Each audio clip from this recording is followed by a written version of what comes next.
Entonces vamos a ver el capítulo 14 de la fe salvadora. Leo todo el párrafo y después los dos enunciados. Es el párrafo 1.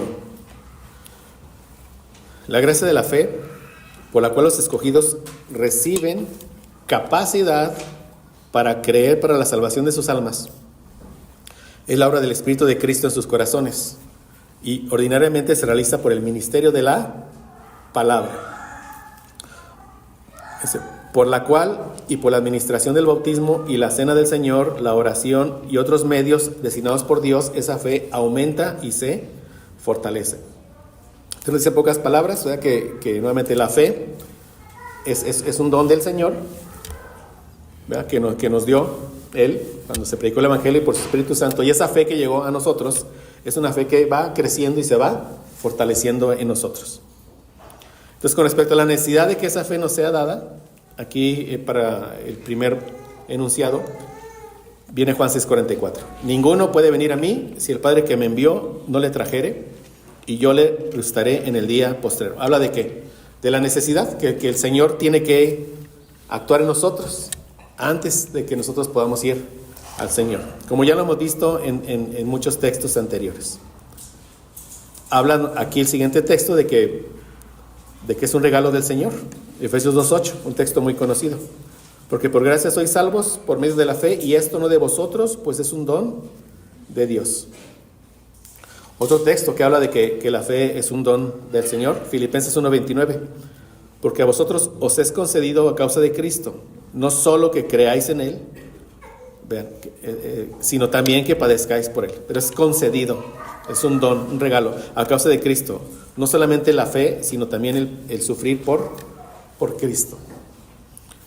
Y dice en el enunciado 2, nuevamente, por lo cual y por la administración del bautismo y la cena del Señor, la oración y otros medios designados por Dios, esta fe aumenta y se fortalece. Ya llegaremos en su momento a ver con detalle las ordenanzas que nos dejan en el nuevo pacto, que es el bautismo y la cena del Señor. Llegaremos. Pero nosotros entendemos que son medios de gracia. Ya lo veremos con detalle. Pero aquí hay dos textos donde vemos claramente que esa fe crece en nosotros.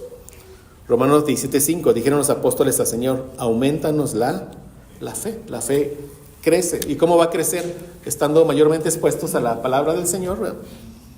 Y sobre todo a la exposición cristocéntrica de nuestro Señor Jesucristo. La fe en Él va creciendo en Dios. Y de nuevo aquí se ve una fe. Hechos 20:32 dice, y ahora hermanos, os encomiendo a Dios y a la palabra de su gracia, que tiene poder para sobreedificaros y daros herencia con todos los santificados. Muy bien, el párrafo 2 está largo, vamos a leerlo igualmente con algunos textos. Dice, por esta fe el cristiano cree que es fidedigno todo lo revelado en la palabra por autoridad de Dios mismo. Es increíble, hermanos, cómo cada aspecto que aprendemos de la palabra del Señor, cómo nos impacta y decimos amén a cada aspecto, o sea, la creemos. Y esta otra parte de la redacción me gusta mucho. Dice, o sea, el cristiano percibe en ella, en la palabra, una excelencia superior a todos los demás escritos y todas las cosas en el mundo. Pues muestra la gloria de Dios en sus atributos, la excelencia de Cristo en su naturaleza y oficios, y el poder y la plenitud del Espíritu Santo en sus obras y operaciones. Y de esta forma el cristiano recibe capacidad para confiar su alma a la verdad así creída. Y también actúa de manera diferente según sea el contenido de cada pasaje, en particular produciendo obediencia a los mandatos, temblando ante las amenazas y abrazando las promesas de Dios para esta vida y para la venidera. Pero las principales acciones de la fe salvadora tienen que ver directamente con Cristo. Aceptarle, recibirle y descansar solo en Él para la justificación, santificación y vida eterna en virtud del pacto de gracia. Bueno, muy largo, ¿verdad? Vamos a ver algunos textos. En el primer enunciado, cuando dice que el cristiano por la fe percibe en la Biblia, en las Escrituras, una excelencia superior a todos los demás escritos. ¿Usted ha leído de los libros apócrifos? ¿Ha leído? Macabeos, Tobías, uno de esos. Si los ha leído, se va a dar cuenta al estarlo leyendo, así, y va a decir, esto no es palabra de Dios. Pero se va a dar cuenta, es algo maravilloso por el Espíritu Santo que muere en nosotros. No sé si lo ha hecho, pero cuando vemos primera de Juan decimos, esto es palabra de Dios. O cuando vemos primera de Pedro, o no sé, las escrituras, porque son palabra del Señor. Entonces, con respecto al primer enunciado, dice Hechos 24:14. Pero esto te confieso, que según el camino que ellos llaman herejía, el camino con C mayúscula, dice, así sirvo al Dios de mis padres, creyendo todas las cosas que en la ley y en los profetas están escritas. Bueno, lo que ellos llaman herejía es lo que nosotros creemos. Claro que todas las cosas. Otro texto, primera a los Tesalonicenses 2:13. Por lo cual, también nosotros sin cesar damos gracias a Dios de que cuando recibiste la palabra de Dios que oíste de nosotros, la recibiste no como palabra de hombres, sino según es en verdad la palabra de Dios, la cual actúa en vosotros los creyentes. Y de nuevo, con respecto a la palabra del Señor, Salmo 19, del 7 al 10. La ley de Jehová es perfecta, que convierte el alma. El testimonio de Jehová es fiel, que hace sabio al sencillo. Los mandamientos de Jehová son rectos, que alegran el corazón. El precepto de Jehová es puro, que alumbra los ojos. El temor de Jehová es limpio, que permanece para siempre. Los juicios de Jehová son verdad, todos justos. Deseables son más que el oro y más que mucho oro refinado, y dulces más que miel y que la que destila del panal. ¿Sí le pasa eso a mi hermano cuando está en la palabra? Amén. Y más con lo que el Señor nos va enseñando poco a poco, ¿eh? Conocemos ahora que en la ley del Señor vemos el carácter mismo de Dios.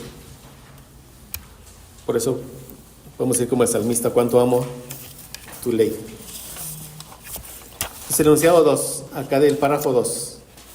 Dice, también actúa de manera diferente según sea el contenido de cada pasaje en particular, produciendo obediencia a los mandatos. Y viene un texto, Romanos 16, 25 y 27.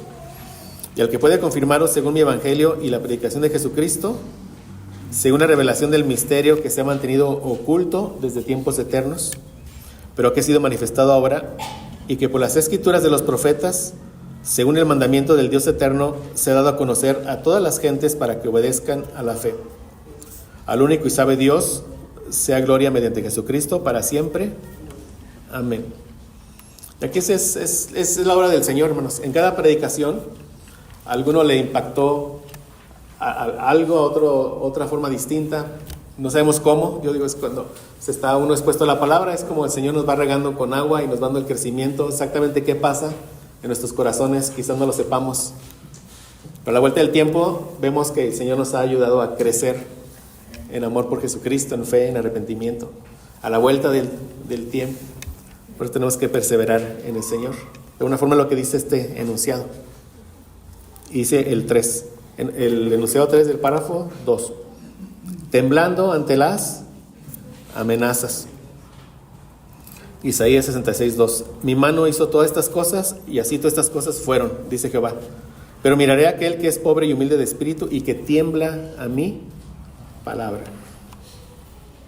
Y dice el siguiente enunciado, el 4. Y abrazando las promesas de Dios para esta vida y para la venidera. Hebreos 11:13. Conforme a la fe murieron todos estos sin haber recibido lo prometido, sino mirándolo de lejos y creyéndolo y saludándolo, y confesando que eran extranjeros y peregrinos sobre la tierra. Y nosotros por gracia podemos confesar lo mismo, mis hermanos, ¿eh? Somos extranjeros y peregrinos, vamos de paso. Y el último enunciado del párrafo 2 de la fe salvadora, lo leo, dice en la confesión.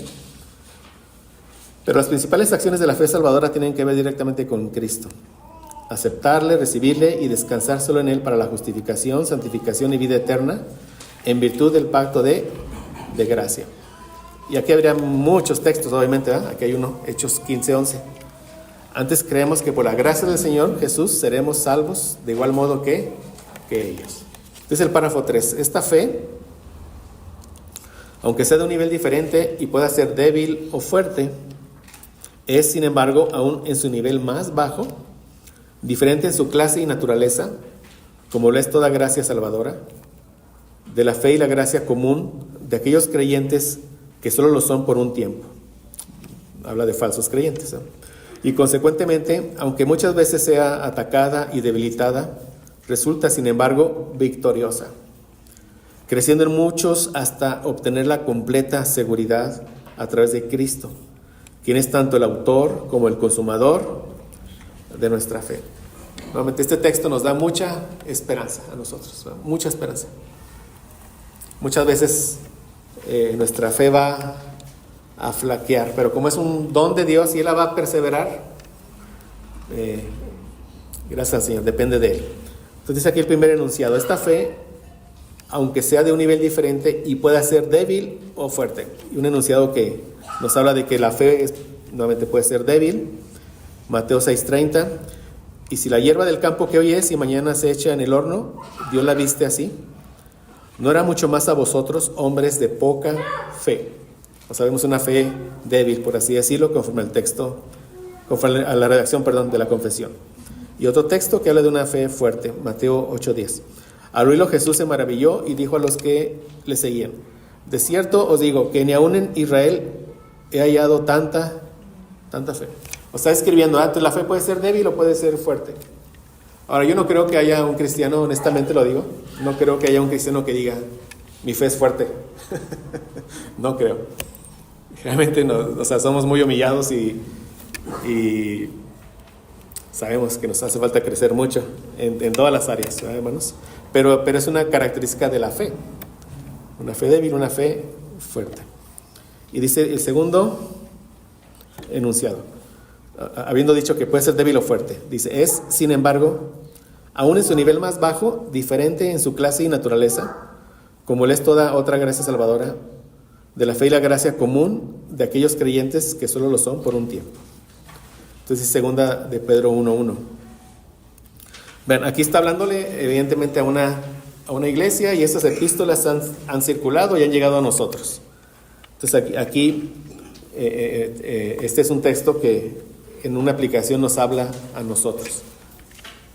Y Simón Pedro, siervo y apóstol de Jesucristo, un apóstol el que está hablando, a los que habéis alcanzado por la justicia de nuestro Dios y Salvador Jesucristo una fe igualmente preciosa que la nuestra. Evidentemente no está diciendo esta epístola es solo para aquellos que alcanzaron esta fe preciosa, sino que está diciendo todos los creyentes, todos hemos alcanzado esa fe preciosa, todos, sea débil, sea fuerte, es lo que dice aquí. En su nivel más bajo es diferente, esa fe preciosa, todos nosotros. Y dice el enunciado 3: y consecuentemente, aunque muchas veces sea atacada y debilitada, o sea, la fe, resulta sin embargo victoriosa. Dice Lucas 22:31 al 32. Dijo también el Señor: Simón, Simón, he aquí, Satanás os ha pedido para zarandearos como a trigo, pero yo he rogado por ti, que tu fe no falte. Y tú, una vez vuelto, confirma a tus hermanos. Digo, porque nuevamente, textos que son para nosotros de esperanza. ¿Seremos atacados por el maligno? Claro. ¿Vendrán dudas? Claro. Pero nuestro Señor Jesucristo es el que está orando por nosotros, ¿eh? Que nuestra fe no falte. Él es el que nos está finalmente sosteniendo. Y nuevamente otro texto que habla de que nuestra fe resulta victoriosa, 1 de Juan 5:4 y 5, porque todo lo que es nacido de Dios vence al mundo. Y esta es la victoria que ha vencido al mundo, nuestra fe. ¿Quién es el que vence al mundo? Sino el que cree que Jesús es el Hijo de Dios. Dice acá el enunciado 4, creciendo en muchos hasta obtener la completa seguridad. Dice Hebreos 6:11 y 12. Pero deseamos que cada uno de vosotros muestre la misma solicitud hasta el fin, para plena certeza de la esperanza, a fin de que no os hagáis perezosos, sino imitadores de aquellos que por la fe y la paciencia heredan las promesas.